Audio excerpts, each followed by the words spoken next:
Je vous présente nos deux intervenants de l'après-midi. Madame Christelle Rouillet, qui est directrice générale de Hynamix, une filiale du groupe EDF, qui s'occupe, devinez quoi, d'hydrogène.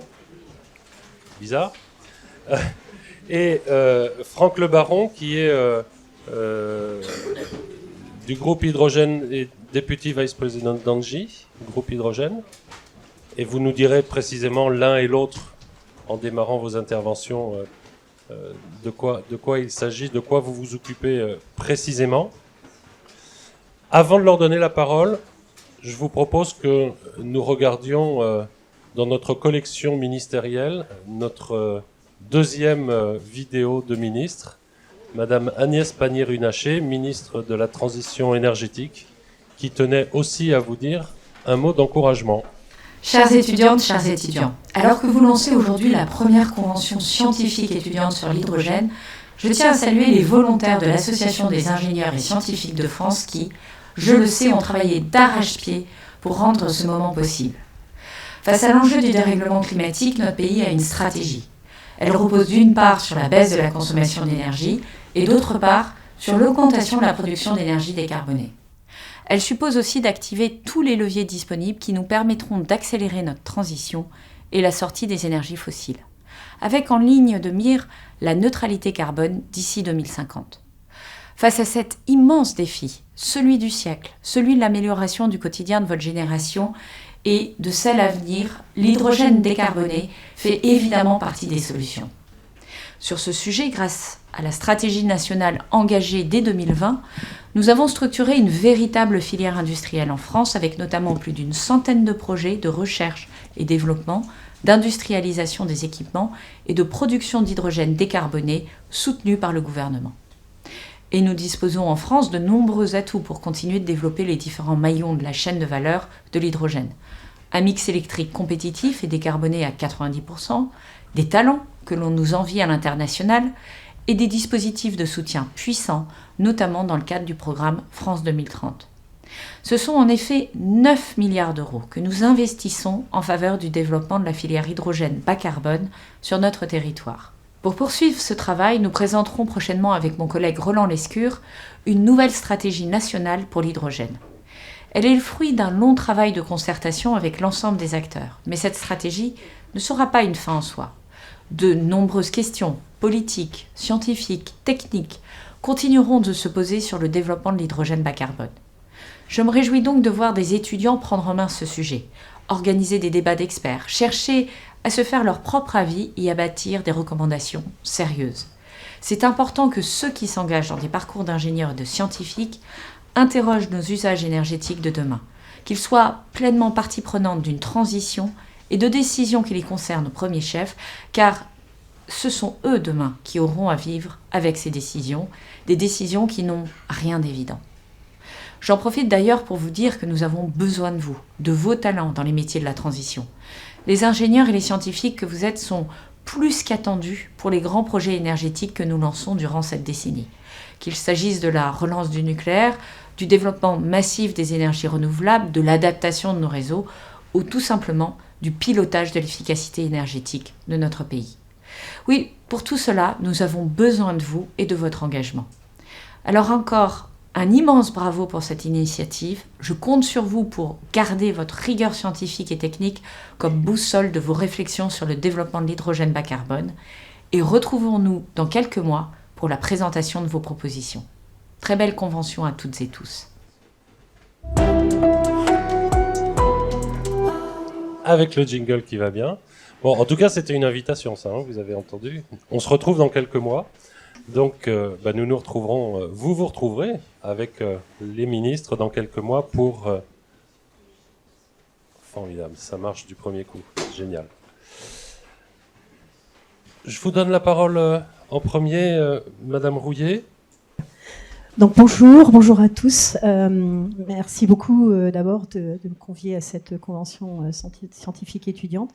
C'est toujours un plaisir de pouvoir échanger avec les étudiants et surtout nos futurs salariés de demain. Je suis Christelle Rouillet. Je suis fondatrice de la société hydrogène, donc dédiée à l'hydrogène dans le groupe EDF, donc Dynamics, que j'ai créé en 2019. Et donc je suis sa directrice générale aujourd'hui, enfin depuis le début. Et donc nous avons au sein du groupe EDF commencé à travailler à la stratégie hydrogène. Fin 2017, début 2018, en se disant mais finalement l'hydrogène, est-ce que c'est pas un vecteur énergétique, de stockage, quelque chose qui peut être, avoir un rôle dans le mix énergétique France ou européen et monde. À ce moment-là, donc 2017-2018, nous avons très rapidement identifié l'hydrogène comme un vecteur de décarbonation de l'économie. Vecteur de décarbonation de l'économie, c'est-à-dire pour permettre de réduire les émissions de CO2 dans les territoires et sur différents marchés qui sont les plus émetteurs de CO2, à commencer par évidemment le transport, l'industrie, et puis je vais y revenir tout à l'heure après, tout ce qui va concerner finalement la production de e-fuel, qui est intervenu un petit peu plus tard, parce que je dois vous le dire qu'effectivement en 2017-2018, on n'avait pas du tout en tête que la partie fuel allait arriver aussi rapidement. Donc pourquoi le groupe EDF s'est intéressé finalement à l'hydrogène?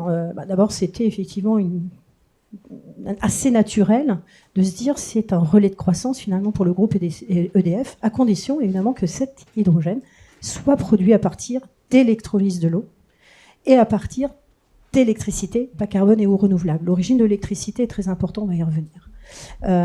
C'est la raison pour laquelle on a d'ailleurs commencé à ce moment-là à se dire mais comment on va rentrer dans cette partie de l'hydrogène qui est quand même quelque chose assez éloigné du métier d'énergéticien, du métier d'EDF. Et donc c'est aussi la raison pour laquelle le groupe EDF a pris une participation dans un fabricant d'électrolyse pour pouvoir, je dirais, connaître un peu plus davantage cette technologie qui nous était vue et connue plutôt d'un point de vue R&D, puisque notre centre des Renardières R&D national commençait et travaillait effectivement sur l'hydrogène, mais en faisant des tests sur différentes choses, et également en Allemagne avec IFER, qui est un laboratoire en collaboration avec le Karlsruhe Institute of Technology. Donc ça n'était vu aujourd'hui, à ce moment-là, que d'un point de vue purement R&D. Et donc on s'est dit, il va falloir qu'on rentre là-dedans de manière un peu plus opérationnelle. C'est la raison pour laquelle, avec ce fabricant d'électrolyseurs, on a pu, je dirais, mettre le nez sous le capot et effectivement bien comprendre comment l'électrolyseur fonctionnait, et comment est-ce qu'on pouvait effectivement fabriquer l'hydrogène bas carbone renouvelable. Et puis la manière dont ensuite on a travaillé, c'est-à-dire mais quel rôle on va endosser finalement dans cette fabrication d'hydrogène bas carbone renouvelable. Et il est apparu assez naturel aussi parce que alors personnellement moi je viens du monde de renouvelable, c'était d'être un producteur et d'endosser vraiment un rôle industriel. Raison pour laquelle on est intégré sur toute la chaîne de valeur, qui est donc du développement jusqu'à la partie exploitation-maintenance, où nous avons des ingénieurs qui développent les projets, donc aller chercher, on va revenir plus en détail, tout ce qui concerne les projets, les usages, les clients et qui montent les projets, et puis également tout ce qui va concerner la construction de ces installations et enfin l'exploitation et la maintenance de ces installations, puisqu'il va bien falloir exploiter et maintenir ces installations sur toute la durée de vie de l'électrolyseur qui est estimée aujourd'hui au moins jusqu'à 20 ans avec des changements techniques à la moitié de vie de l'installation. Donc c'est la raison pour laquelle il était important pour nous de pouvoir endosser ce rôle industriel et d'avoir ce positionnement intégré sur toute la chaîne de valeur pour pouvoir effectivement avoir ce rôle de décarbonation sur ces trois usages de mobilité lourde, d'industrie lourde et in fine de tout ce qui va être la fabrication d'e-fuel. Donc, je le disais tout à l'heure, aujourd'hui, les enjeux auxquels on fait face, c'est sont de plusieurs ordres. La fabrication d'hydrogène bas carbone renouvelable à partir d'électrolyse de l'eau, elle n'est pas compétitive par rapport à la fabrication, je dirais classique, qui est la fabrication par vaporéformage, le craquage de la molécule de méthane, qui lui-même est très émetteur de CO2, hein, puisque autant l'électrolyse n'émet pas de CO2, autant le vaporéformage, lui, va émettre, pour 1 kg d'hydrogène produit, c'est 10 kg de CO2 émis.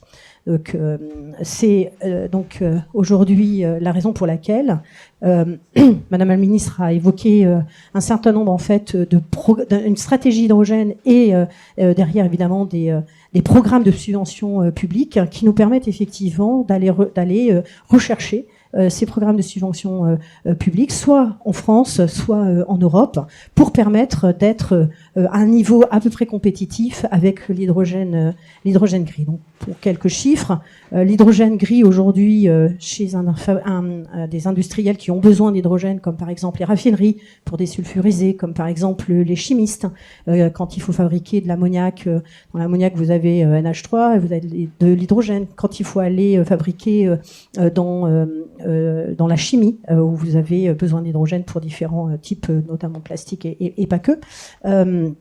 Eh bien, ces gens-là aujourd'hui ont un hydrogène qu'ils s'achètent à des gaziers industriels de l'ordre de 2 à 3 euros du kilo. Alors évidemment, ça dépend de quel niveau du prix du gaz on prend, mais en tout état de cause, on est autour de ces niveaux-là, alors que fabriquer de l'hydrogène à partir d'électricité bas carbone renouvelable, eh bien, on est plutôt entre 5 et 6, voire davantage, eu égard à la crise énergétique à laquelle on a fait face et à laquelle on continue de faire face aujourd'hui. Donc, un des enjeux auxquels on est confronté, c'est effectivement de rendre en fait cet hydrogène compétitif dans un contexte où de toute façon on n'a pas le choix que d'aller décarboner et de réduire les émissions de CO2. Le deuxième enjeu auquel on fait face, c'est un enjeu réglementaire. La ministre évoquait la stratégie hydrogène. On évoquait tout à l'heure avec Angui notre impatience côté industriel à voir sortir cette adaptation ou cette nouvelle version de la stratégie hydrogène, parce que c'est absolument indispensable et c'est la raison pour laquelle aujourd'hui on est un peu grognon, dirais-je, de voir la stratégie hydrogène prendre beaucoup de temps et puisque in fine ça met beaucoup de temps pour développer les projets et développer les projets ça a de nombreux impacts derrière qui sont effectivement le fait que cette lenteur peut parfois faire que les industriels vont réorienter ou réallouer leur budget d'investissement et effectivement pas forcément faire ce qu'il faut pour la décarbonisation de leur site en fabriquant de l'hydrogène bas carbone renouvelable. Donc c'est la raison pour laquelle on est très attentif à ces éléments réglementaires, donc la stratégie France, mais également tout ce qui se passe en Europe et le fait d'avoir donc des conditions qui peuvent parfois être extrêmement contraignantes dans la mise en œuvre, dans l'exécution de nos projets, notamment des réglementations comme la RED 2 qui vont imposer d'avoir une hydrogène renouvelable, c'est-à-dire exclusivement produit à partir de renouvelables, c'est-à-dire à partir d'éolien et ou de solaire, qui évidemment implique, alors qu'un électrolyseur qui doit fabriquer de l'hydrogène pour un client, qui lui a besoin d'hydrogène non-stop tous les jours de l'année, ben, quand vous avez du renouvelable, vous avez de l'intermittence, et donc il s'agit de gérer cette intermittence qui nécessite notamment de surdimensionner les électrolyseurs et, in fine, d'augmenter les capex, donc les coûts d'investissement de nos installations. Donc l'enjeu réglementaire est extrêmement important. Après, vous avez un enjeu technologique, car aujourd'hui, même si l'électrolyse est archi connue depuis pas mal de temps, et notamment le chloralcalin, en fait, la fabrication d'hydrogène par électrolyse et des électrolyseurs aujourd'hui n'est pas une technologie complètement mature.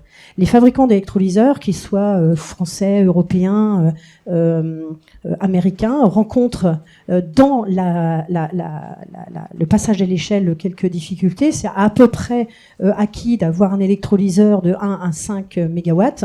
En revanche, quand vous allez parler à des clients industriels qui ont besoin de plusieurs dizaines ou centaines de mégawatts, eh bien là, l'électrolyseur, le passage à l'échelle n'est pas complètement acquis. Et c'est ce qui fait qu'on a devant nous cet enjeu technologique qui doit nous permettre effectivement de pouvoir fabriquer à grande échelle, parce que c'est quand même la fabrication à grande échelle d'hydrogène auprès des industriels notamment qui va permettre d'inscrire durablement la fabrication de cet hydrogène bas carbone renouvelable dans le monde. Après, vous avez évidemment tout ce qui va concerner dans les aspects financiers, j'en ai parlé des subventions, mais vous avez aussi tout ce qui va concerner l'entrant principal finalement de la fabrication d'hydrogène, qui est l'électricité. On l'a dit tout à l'heure. Quand vous avez besoin, quand vous êtes soumis à une réglementation qui vous impose, pour certains pays notamment, ce qui n'est pas le cas de la France, puisque nous avons la chance en France d'avoir une électricité bas carbone grâce au nucléaire notamment, et qui permet de respecter d'une certaine manière un certain seuil, nous permettant de facto de nous affranchir de ce que la RED 2 a mis en place, c'est-à-dire l'additionnalité. L'additionnalité, c'est le fait d'avoir des actifs renouvelables nouveaux pour pouvoir en fait permettre la fabrication ou la contractualisation de l'électricité pour les électrolyseurs. Donc cette additionnalité dont la France est exemptée en revanche et pour d'autres pays comme l'Allemagne. Et puis vous avez également ce qu'on appelle la corrélation qui doit en fait faire correspondre exactement le temps de fabrication de l'électron vert en même temps que la molécule hydrogène. Donc aujourd'hui elle est mensuelle, demain elle sera horaire. Donc autant vous dire que quand il va falloir mettre cette pratique opérationnellement en place, ça va être extrêmement compliqué. Et juste pour vous donner un exemple sur un de nos projets qui normalement ne nécessiterait que 30 mégawatts d'électrolyse pour correspondre à un premier besoin d'un industriel, eh bien quand on est sur ces deux problématiques, corrélation temporelle mensuelle et additionnalité, eh bien vous êtes obligé quasiment en fait de surdimensionner, de doubler votre électrolyseur pour pouvoir prétendre effectivement correspondre à la consommation in fine du consommateur. Et ça, c'est des capex additionnels, notamment dans un contexte où, je vous l'expliquais tout à l'heure, la partie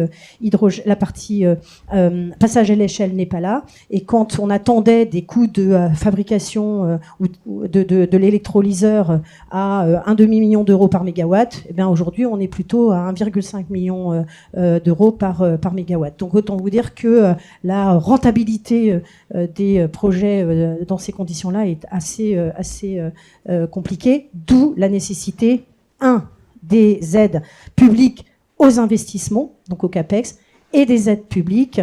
Madame la ministre l'a pas tout à fait évoqué, mais elle s'est beaucoup battue, et ça il faut vraiment lui reconnaître cette partie-là, sur un mécanisme de soutien aux OPEX qui va également permettre de pouvoir rendre compétitif l'hydrogène bas carbone renouvelable, en tout cas en France. Et puis le dernier enjeu, j'ai envie de dire, c'est la sécurisation des usages, parce que vous avez ça j'en ai parlé, vous avez les trois types d'usages que sont la mobilité lourde, et pour la mobilité lourde, eh bien vous avez sachant que la mobilité légère, elle ne sera de notre point de vue côté groupe EDF pas hydrogène. La batterie fera très largement le job. En revanche, l'hydrogène sera pertinente pour tout ce qui va correspondre à la mobilité lourde, et plus particulièrement là où ça nécessite, petit 1, l'énergie embarquée importante, petit 2, de l'autonomie, et petit 3, un mode opérationnel pour les opérateurs, donc c'est-à-dire les gens qui vont conduire ces véhicules, de manière à pouvoir se charger en un temps court, parce que le fait pour certains transporteurs de laisser leur chauffeur très longtemps en train de charger un véhicule, évidemment c'est du revenu, de la marge en moins. Donc pour la mobilité lourde, l'enjeu est aller chercher effectivement les usagers, lesquels peuvent être soit des bus pour certaines collectivités qui ont des bus qui fonctionnent à plus de 400 km par jour. C'est également tout ce qui va concerner les bennes à ordures ménagères, parce qu'elles nécessitent une énergie embarquée importante. Et puis effectivement tout ce qui va être camion longue distance, pour tout ce qui va concerner la mobilité lourde. Et aujourd'hui, avec le jeu ou le sujet de la poule et de l'œuf, puisque vous pouvez éventuellement avoir une production quelque part, mais aujourd'hui tous les véhicules ne sont pas là, et on attend avec impatience effectivement que les fabricants de poids lourds puissent commercialiser leurs camions, de manière à pouvoir les faire venir se charger sur les différentes installations dans lesquelles on investit. Et puis enfin, effectivement, le dernier point que l'on n'avait pas vu venir, comme je vous disais tout à l'heure, quand on a défini cette stratégie, qui est la stratégie qui sont les fuels. Donc dans les fuels, vous avez en fait deux types de e-fuel que l'on regarde, en tout cas dans le groupe EDF, c'est la partie méthanol et la partie SAF, Sustainable Aviation Fuel, qui fait son apparition à partir de fin d'année dernière, du fait de directives en fait européennes. Donc il y avait le Refuel Maritime Aviation qui impose en fait à chacun des opérateurs d'avoir des réductions de CO2 extrêmement importantes, et qui de facto va les obliger à regarder comment est-ce qu'ils peuvent avoir des e-fuels, enfin leur carburant, donc méthanol, et ou pour l'aviation leur e-kérosène. Et c'est la raison pour laquelle nous avons commencé à travailler depuis un peu plus de 2 ans, à la fabrication de méthanol. Alors ce qui est encore un domaine encore très éloigné finalement du métier d'électricien du groupe EDF, mais toujours dans la logique en fait d'accompagner nos clients et d'avoir ce rôle industriel auprès de nos clients. Donc c'est de pouvoir effectivement capturer le CO2 de certaines installations qui émettent du CO2, notamment du CO2 industriel ou biogénique, c'est-à-dire à partir de biomasse, et donc de capturer ce CO2 de ces installations, comme par exemple les cimenteries, de le combiner avec de l'H2, et à partir de ça, vous produisez donc cette combinaison traduite dans une ou bien colonne de méthanolisation, ou bien dans une autre installation qui est une forme de raffinerie, et bien vous fabriquez soit du méthanol, e-méthanol pour électrique méthanol, et puis du e-kérosène. Et aujourd'hui, ces nouveaux fuels permettent de correspondre aux directives européennes qui sont donc imposées à ces opérateurs comme CMA CGM pour la partie méthanol, Merckx, etc., ou bien comme les opérateurs pour la partie aviation, et donc de pouvoir effectivement respecter ces engagements qui leur sont imposés, et in fine de pouvoir faire tourner ces bateaux qui ne nécessitent d'ailleurs pas de revoir en fait la motorisation, ce qui est évidemment un avantage important parce que ça nécessitera moins d'investissement pour les opérateurs également. Donc vous voyez que le groupe EDF dans sa logique de décarbonation et d'accompagnement des clients et de décarbonation de l'économie travaille sur ce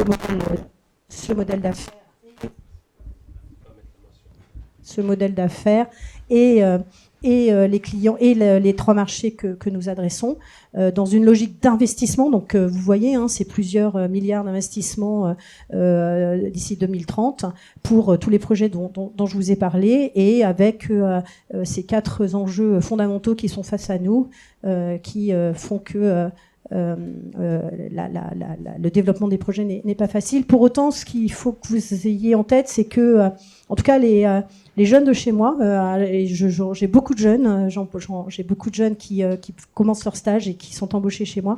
Ce qu'ils me disent, c'est que Alors d'abord participer à une aventure comme Dynamics, c'est assez unique dans une carrière parce que vous êtes dans une aventure qui permet d'être au début de la création. Et puis surtout, vous êtes là dans quelque chose qui fait vraiment fondamentalement du sens. C'est-à-dire vous êtes là pour travailler à la décarbonation, vous êtes là pour travailler à quelque chose de meilleur pour la planète. Et ça fait sacrément bouger les gens. Donc en tout cas, bravo pour cette initiative et à tout à l'heure pour les questions. Merci beaucoup. Le bureau des stages est dans le couloir, deuxième porte à gauche. Bonjour à tous.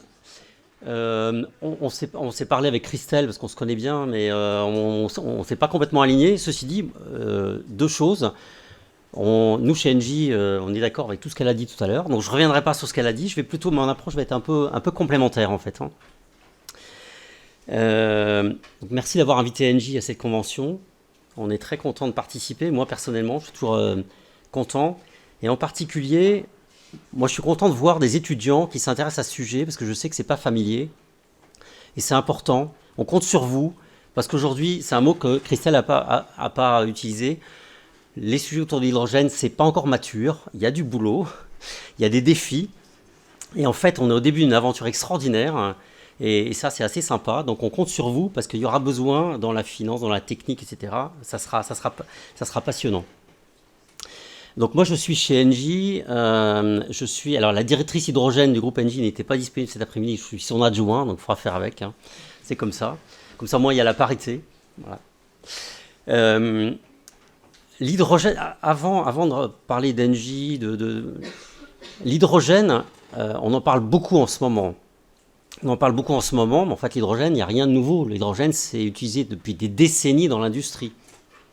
Qu'est-ce que nouveau ? Je ne sais pas quel est votre degré de connaissance, mais qu'est-ce qui est nouveau ?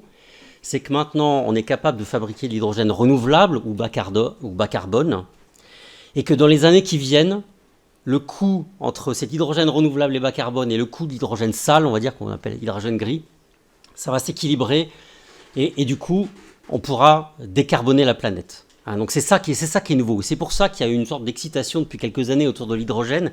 C'est qu'on sent que le truc arrive. Et c'est le moment. Donc ça, c'est bien. Et le rôle clé que l'hydrogène peut jouer dans la décarbonation de la planète, ce pari qu'on fait tous, les gouvernements l'ont bien compris. Vous avez plein de pays dans le monde qui ont leur feuille de route hydrogène alors maintenant. Alors soit ils se positionnent pour produire, soit ils se positionnent pour importer, pour utiliser. Ils ont tous, enfin la plupart ont leur feuille de route. Et beaucoup ont aussi décidé de dégager des subventions pour ça. Parce que comme on l'a vu, enfin comme je l'ai dit, le coût, il est encore, et Christelle a donné quelques chiffres tout à l'heure, mais le coût de l'hydrogène renouvelable à bas carbone, il est encore un peu prohibitif. Et toutes les industries, tous les utilisateurs ne sont pas encore prêts à payer ce premium. Et donc les subventions, elles vont permettre de faire le déclenchement de ces projets, au moins dans les premières années. C'est ça qui est important. C'est un sujet naissant qui est vraiment pas encore mature. Pas mature, Christelle en a parlé, techniquement, il y a encore des soucis. Réglementairement parlant, c'est pareil, les subsides sont pas là, les réglementations sont pas là. Il y a des problèmes donc financiers parce que les business models tiennent pas. Et donc il y a des défis. Christelle en a cité quelques-uns tout à l'heure et on y reviendra tout à l'heure, mais des défis, il y en a plein. Et c'est ça qui est génial en fait. Parce qu'en fait, on est là, vous êtes là, pour la plupart ingénieurs, je pense, ou en tout cas scientifiques. Ce qui est sympa, c'est qu'on est là pour résoudre des problèmes. Donc, il y en a autour de l'hydrogène et des molécules, il y a plein de problèmes, donc c'est ça qui est passionnant. Avant de vous parler de ce qu'on fait chez Engie, pour vous donner une sorte d'éclairage, je voudrais être un peu, challengeant. La question que vous avez posée, vous avez écrit « Quelle est la place de l'hydrogène dans le mix énergétique de demain ?» Alors moi, je ne l'aurais pas posé comme ça, parce que l'hydrogène, ce n'est pas une énergie. L'hydrogène, ce n'est pas une énergie. L'hydrogène, c'est un vecteur énergétique. C'est une boule d'énergie et on a besoin d'énergie renouvelable pour la fabriquer. C'est une boule d'énergie. Ce n'est pas une source d'énergie. À part, et peut-être qu'on en parlera, mais c'est un peu anecdotique, à part ce qu'on appelle l'hydrogène naturel, l'hydrogène blanc qui existe dans le sous-sol. Alors après, il y a des pays qui disent on va être les rois d'hydrogène blanc, l'hydrogène naturel. Ce n'est pas le propos aujourd'hui. On est plutôt sur à dire on va plutôt travailler sur l'hydrogène renouvelable et bas carbone, donc par électrolyse de l'eau. Donc voilà, première chose, moi j'aurais posé la question un peu différemment, je vous dirai comment je l'aurai posé plus tard. Et l'hydrogène, je dirais, c'est pas... Beaucoup de gens disent, ouais, l'hydrogène c'est génial, c'est la solution. Non, l'hydrogène c'est pas la solution. Christelle en a parlé tout à l'heure, c'est pas la solution pour les véhicules particuliers par exemple. Donc c'est une partie de la solution pour certains usages. Et on y reviendra tout à l'heure parce que je crois que ça fait partie de votre question. Quels sont les principaux usages où ça va être intéressant? Et dans mon propos, quand je dis hydrogène, c'est aussi hydrogène et e-molécules. Hein. Christelle a parlé de méthanol, donc e-méthanol, e-kérosène, il y a de l'e-ammonia, il y a tout ça. Mais à la base, il y a une molécule d'hydrogène quand même. Et puis dernière chose, l'hydrogène, ça a aussi un intérêt, rapport à la question sur le mix énergétique, comme compensation ou mitigation comme disent les Anglais, de la variabilité des énergies renouvelables.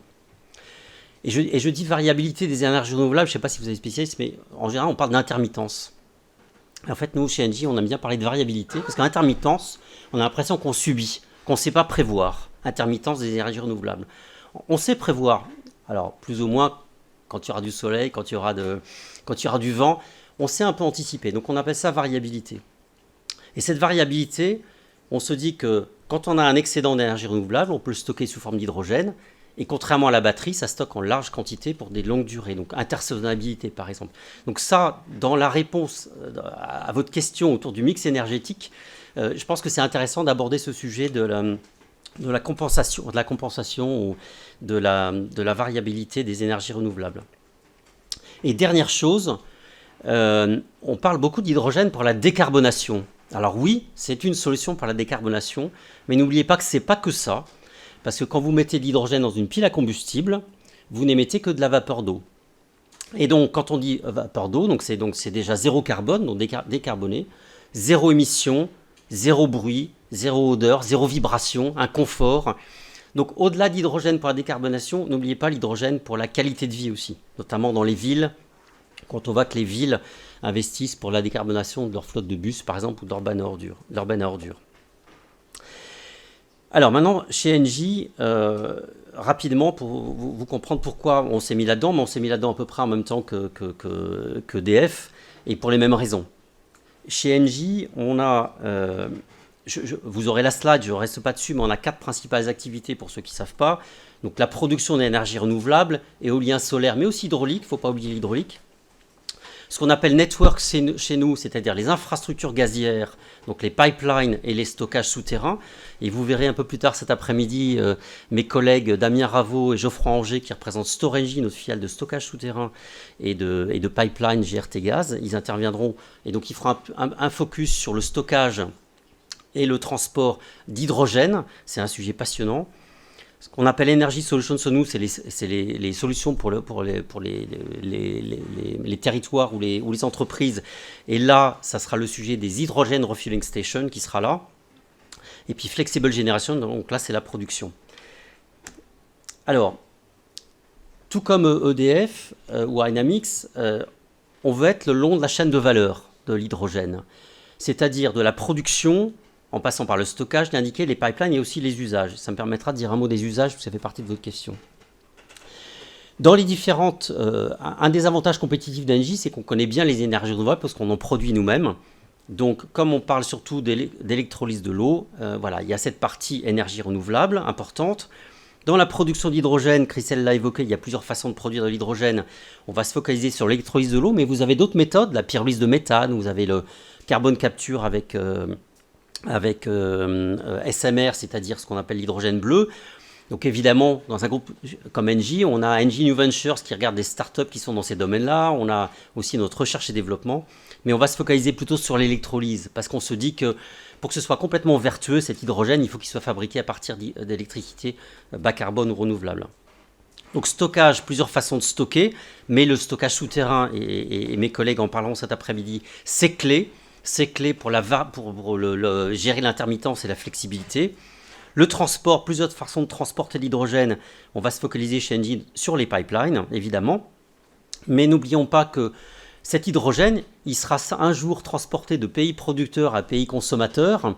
Alors ça sera peut-être sous forme de molécules d'hydrogène gazeuses, liquides, ça sera peut-être sous forme d'ammoniac, de méthanol, on ne sait pas encore.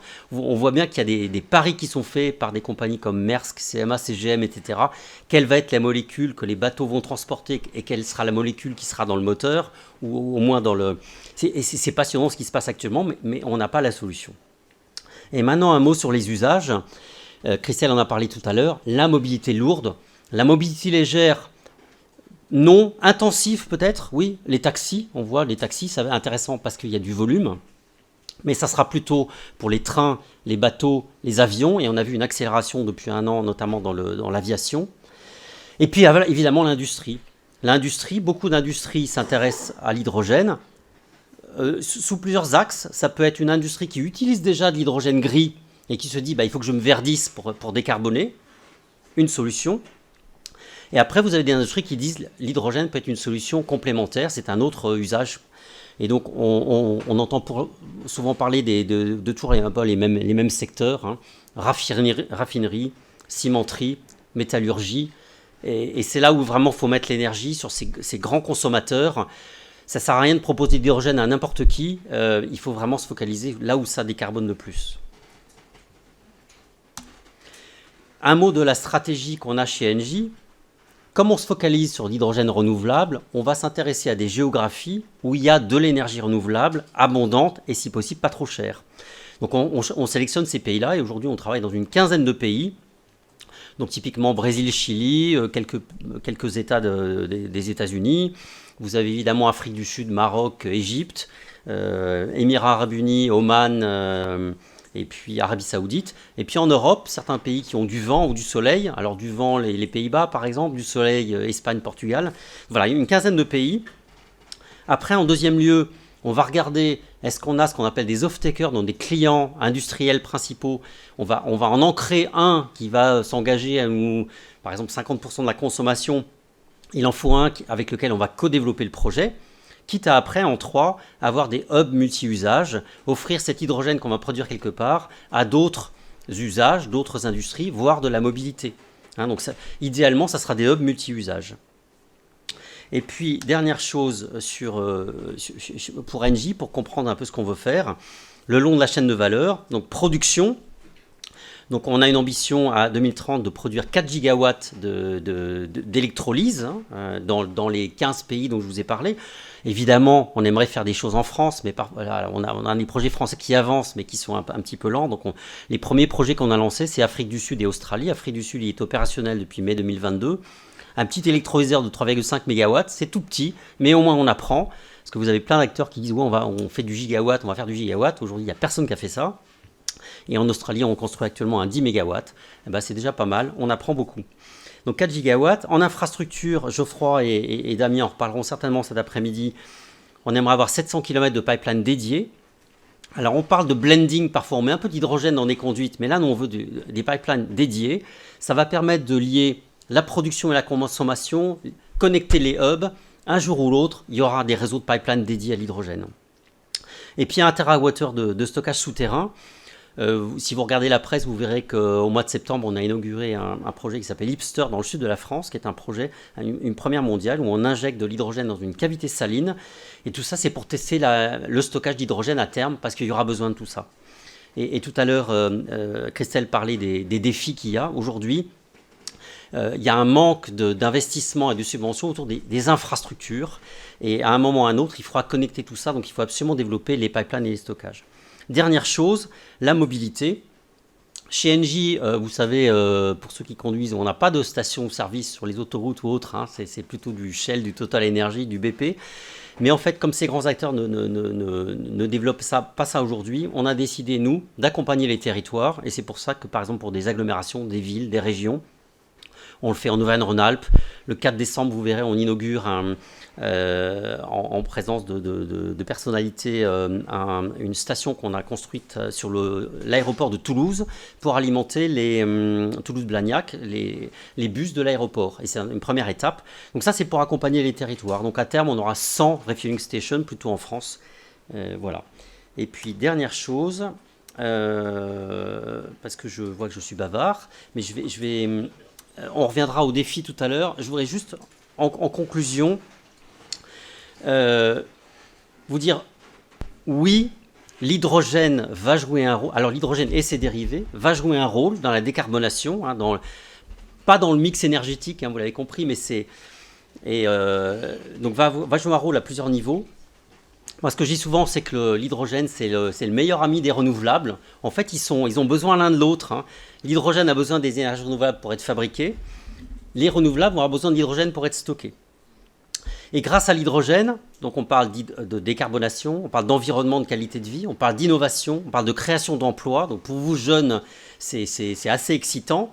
Ceci dit, c'est une sorte de rêve, mais il faut être éveillé. Et aujourd'hui, il y a des difficultés. Donc il faut être conscient de cet aspect concret, cet aspect apprentissage.